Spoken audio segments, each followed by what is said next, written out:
You got a 3% raise last year. Your salary went from $50,000 to $51,500. You should feel richer, right? Wrong. You're actually poorer than before, and most people have no idea this is happening to them. Here's the thing. While your paycheck grew by $1,500, everything around you got more expensive. Your morning coffee went from $3 to $3.25. Your rent jumped from $1,200 to $1,260. Your grocery bill? It went up 8% without you even noticing. This isn't bad luck. This isn't your imagination.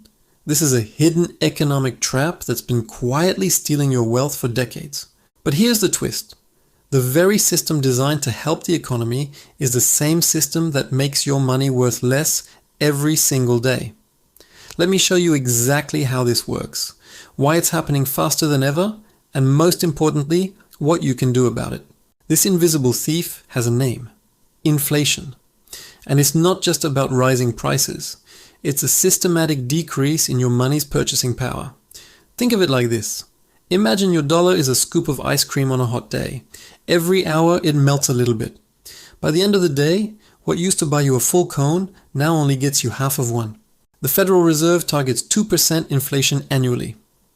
Sounds harmless, right? But here's what they don't always highlight.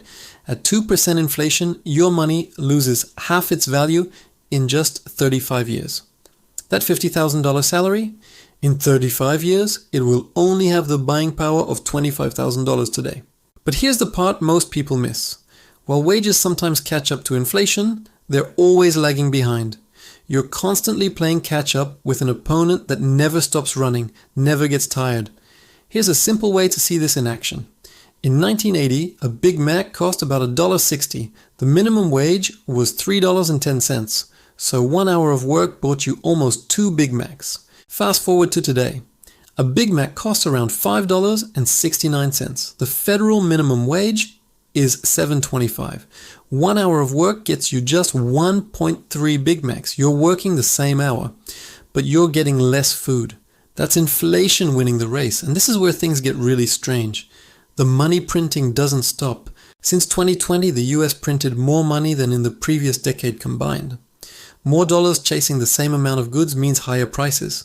It's basic economics, but somehow we act surprised every time everything costs more. This creates a wealth transfer system that most people never see.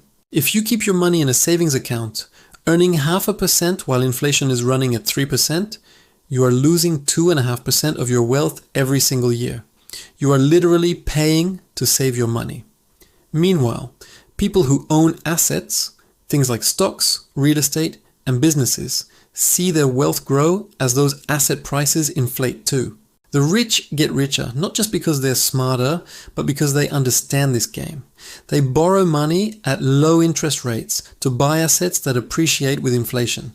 You work harder and harder for money that's worth less and less. The problem is even bigger than it seems. This system punishes savers and rewards borrowers. It encourages spending right now over saving for the future. It makes long-term planning almost impossible because who really knows what anything will cost in 10 or 20 years? So what can you do about it? You're not powerless. First, you have to understand that cash is not king. It's a melting ice cube. Start looking for assets that have historically outpaced inflation. This could be stocks, real estate, commodities, or even inflation-protected bonds. The key is to own things that go up in value when the dollar goes down. Second, if you're getting annual raises, make sure they're at least 3 to 4% just to stay ahead of the real inflation rate. If your raise is less than that, you're accepting a pay cut disguised as stability. It's time to have that conversation with your boss or look for new opportunities. Third, consider using debt strategically. I'm talking about fixed rate debt, like a mortgage. This kind of debt actually gets cheaper over time with inflation.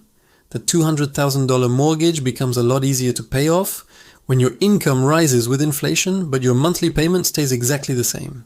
This is the real reason your salary feels smaller every year. It's not in your head, it's economics. But now you know how the game is played, and now you know how to fight back.